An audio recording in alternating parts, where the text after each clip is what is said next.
बंधु,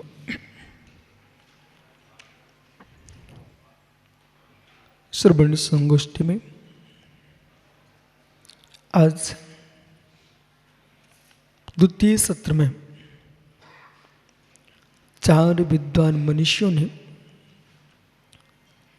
अपने आलेख का वाचन किया। गंभीर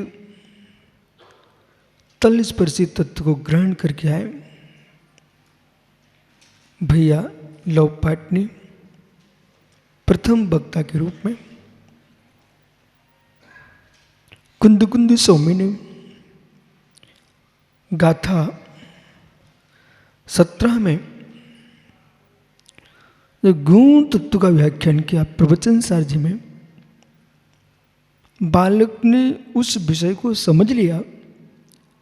यही सात बात साधुता का हेतु है।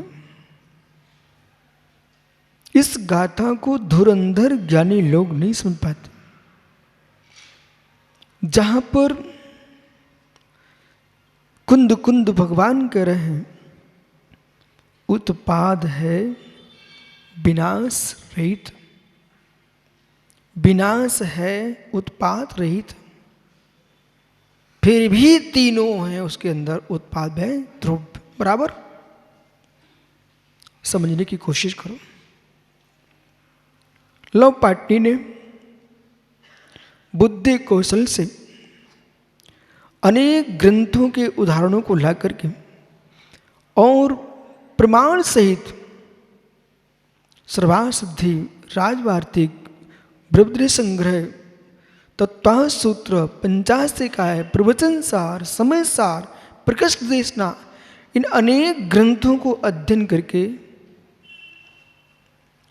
लालन के पूत पालन में है। ये सिद्धांत क्या कह रहा है? महान जैन दिगंबराचार्य मित्र जिन आचार्य भगवंत के लिए अपरवर्ती आचार्यों ने कलिकाल श्रवज्ञ जैसे संबोधन दिए हों, अनेक सलापट्टों में जिनको महान श्रवण का गया हो, वे आचार्य कुंद देव 17 नंबर की गाथा में जो रहस्य खोल रहे हैं, उत्पाद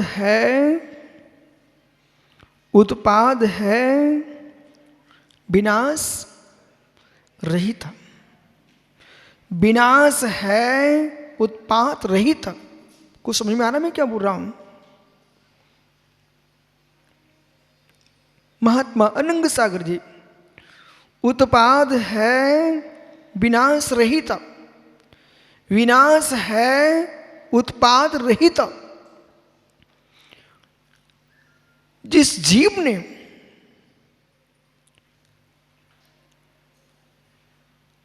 साधी नित्य पर्याय को प्राप्त किया, साधी नित्य पर्याय को प्राप्त किया, जो कर्म का नाश करके जे जाया झाड़गे कम कलंक डहे भी ऋचिर निरंजन नान मैं ते परम प्रभे भी। परमात्म प्रकाश जैसे महान ग्रंथ में इस बात को और खुलासा किया। यदि लौपाट ने जिस जीव के मस्तिष्क में ये विषय चल रहा कि कुंद एनाभास, तो फिर कुंद के अनुसार जो तत्व की प्रूपणा की गई है, आचार्य पूज्यपाद स्वामी, एक विद्वान से मैंने धन्यवाद में प्रश्न किया, कुंद को आप नहीं मानते कोई बात नहीं है, लेकिन प्रश्न मेरा यह है कि आपसे कोई यूं प्रश्न करे कि आप द्रव्यानुयोग का महान ग्रंथ कौन सा है, तो वो भाई कहता कि इष्टोपदेश। मैंने कहा लगता तुम्हारी बुद्धि को कोई स्यालनी चबा गई। इष्टोपदेश ग्रंथ जो है वो आचार्य कुंद के ग्रंथों के आधार से मित्र वो परिवर्तित किया गया है, गाथा सूत्रों को संस्कृत में निर्मित किया गया है। ऐसा इष्टोपदेश महान ग्रंथ है। परमात्म प्रकाश, इष्टोपदेश, समाधि तंत्र, अमृता शीति, तत्वसार, ये संपूर्ण जो ग्रंथ हैं, एक कुंद कुंद के ग्रंथों से मेरे मित्र पूर्ण प्रभावित हैं, पूर्ण प्रभावित हैं। यदि कुंद कुंद सोमी जैनाभास होते हैं तो ये संपूर्ण आचार्य जैनाभास होते हैं। और फिर माता जी, ये लोक में ऐसे कोई गरीब दरिद्री प्राणी, यहां तक मैंने देखा सुबह से जिनके घर में गाय भैंसें बहुत रहती है, उनके द्वारे पर सुबह से लोटे ले लेकर के लोग मट्ठा मांगने पहुंचे, लाइन लगती है मट्ठा मांगने वालों की। ऐसे याद कुंद कुंद जैसे योगेश्वर तुम्हारे यहाँ न होते, अध्यात्म की प्रूपण करने वाले अमृत में रहस्य खोलने वाले आचार्य न होते, आज जैनियों तुमको लोटा लेके दूसरे घर में मट्ठा जैसे मांगना पड़ता। और वो मालूम फिर उपनिषदों की व्याख्या होती, ब्रह्म विद्या की बात आपको उपनिषदों में भीख मांगना पड़ती, जबकि उपनिषदों की रचना क्षत्रियों के ज्ञान से हुई है। कुछ बेटा ध्यान से सुनना, अगला आलेख तुम्हारा तैयार होना चाहिए। क्षत्रियों के ज्ञान से, वो क्षत्रिय कौन थे? तीर्थंकर, वात रसायन, वात रसायन जैसे वायु रिश्ती रहती है, ठहरती नहीं है, ऐसे बीतरागी दिगंबर मुनि रिश्ते रहते, ठहरते नहीं है। इसलिए वेदों में जैन मुनियों को लिखा वात रसायन। चाहे वैदिक साहित्य हो, बौद्ध ग्रंथ, बौद्ध साहित्य हो, संपूर्ण न्यायिक वैदिक संपूर्ण साहित्यों में श्रमणों की व्याख्या है। बे कुंद कुंद भगवंत, जब तक जितना कुंद कुंद का साहित्य पूरा नहीं पड़ेगा आदमी, उसको सत्य समझ में नहीं आएगा। और जिस जीव ने निर्णय किया है मुझे असत्य कहना ही है, उसके लिए आपको बुद्धि का खर्च नहीं करना चाहिए, आपको सत्य में गाथा देखिए क्या कह रहे हैं। उत्पाद, उत्पाद विनाश रहित है। अभी तक तो आप ये सुना के रखा था कि जो उत्पाद है वहां व्यय भी होता है, उत्पाद वहां व्यय भी होता है। गाता सूत्र कितना गहरा है, इतना सरल नहीं है। जब तुमने बहुत मेहनत की,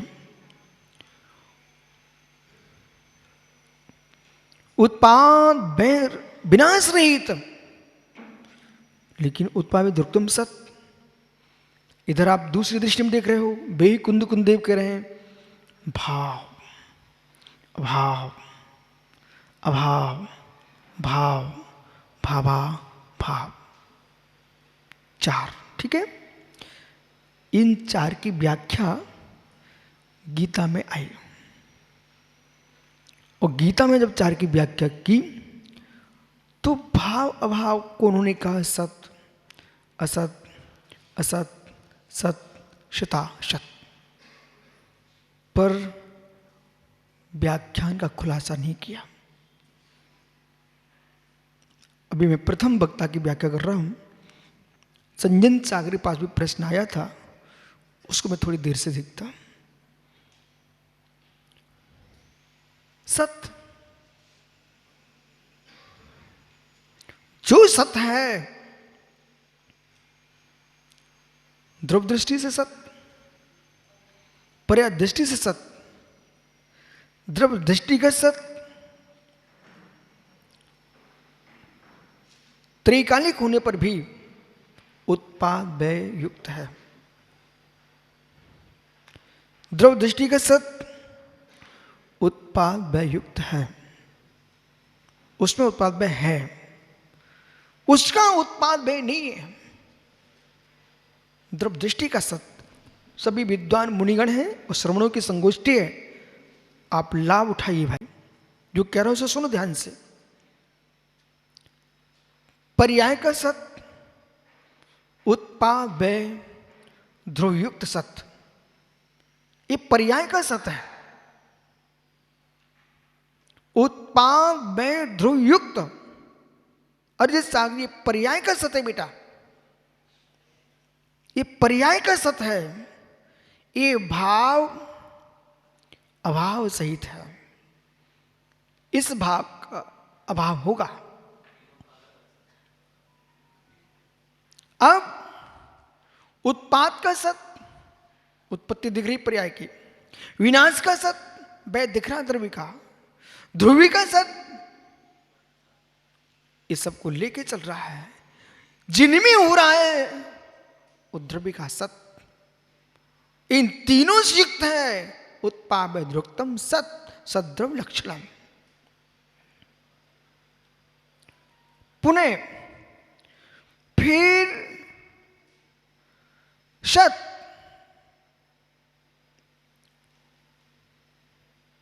व्यतिरेक सत, अन्वय सत, व्यतिरेक सत, अन्वय सत, विनाश का भी सत स्वीकार करना पड़ेगा, तभी विनाश को कह पाएंगे आप। विनाश उत्पाद सहित है, उत्पाद विनाश सहित है, उत्पाद विनाश सहित है, विनाश उत्पाद सहित है, ये अशुद्ध द्रव्य के साथ। बेटा समझ, ये अशुद्ध द्रव्य के साथ। समझने की चेष्टा करो, मैं जो बोल रहा हूं उसे ध्यान दो। समझ में आया? विष्णु सागर जी, विप्रण सागर जी, उत्पाद वय के साथ, वय उत्पाद के साथ, सात अशुद्ध द्रव्य के साथ। अब सुनिए, 17वीं गाथा जो कह रही है, 7वीं गाथा भी, ठहरो मैं आपकी बात समझ रहा हूं। 17वीं गाथा कह रही है इस विषय से और दूर जाके बोल रही है। 17वीं गाथा जो कह रही है उस पर की दृष्टि से मैंने कहा है कि शुद्ध को छोड़ करके अगुर लघु गुड़ की प्रमाण की दृष्टि से,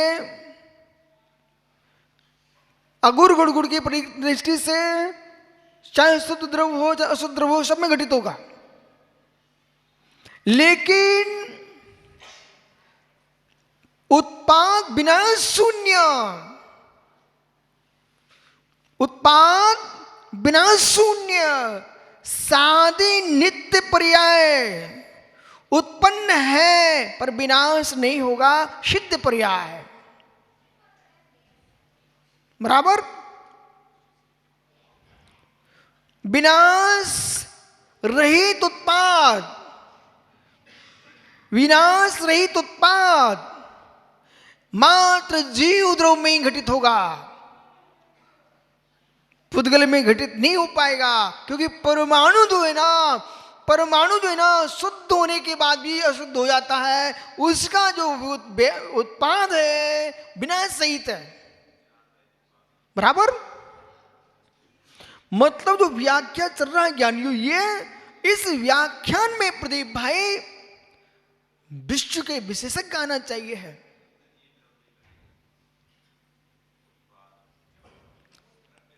ज्ञानी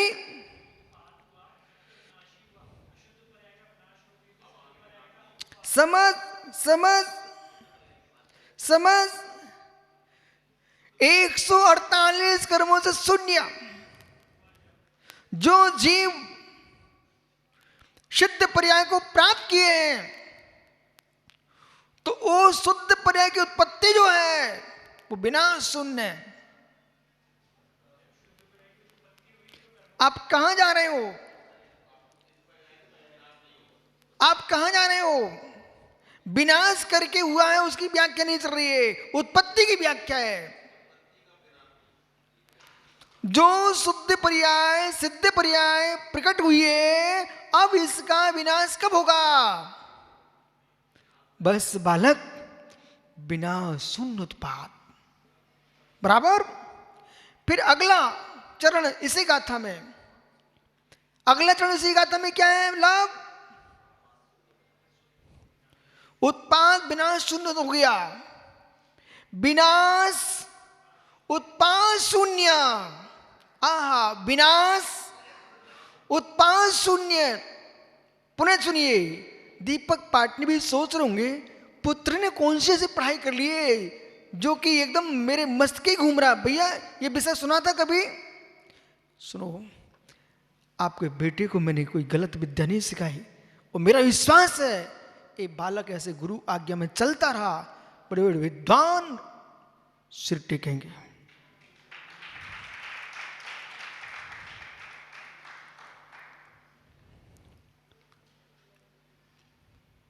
क्या भंग आया? कौन सा भंग आया? विनाश उत्पात रहित विनाश। भाई सीधा सीधा बोलो, गड़बड़ नहीं करने का। उत्पात रहित विनाश, जिसका उत्पात हो चुका है। उत्पात रहित विनाश, जिस विनाश में उत्पाद नहीं होगा, जिस विनाश में उत्पाद नहीं होगा। क्या गूढ़ रहस्य है। अज्ञानी जैनाभास कहते हैं, अरे ज्ञानियों तुम्हारे पास जैनत तो ही, तुम जैनाभास क्या बोल पाओगे। ईश्वर बात को कितनी मधुर भाषा में यूं कर दिया। तब लब ने पद्म पुराण का श्लोक सुनाया बच्चे ने। आचरण विघातीनि कुदृष्टि नाम च संपदा धर्म ज्ञानी प्राप्तन्ते मुच्यन्ते चिनोत्तमा। जब जब होई धर्म की हानि असुर बढ़े नीच अहिमानी। तुलसीदास ने लिखा, जब जब धर्म की हानि होती है, असुरों की वृद्धि होती है, तब परमात्मा अवतार लेता है। भागवत गीता में कहा, इदा इदा, जब धर्म का विनाश होता है,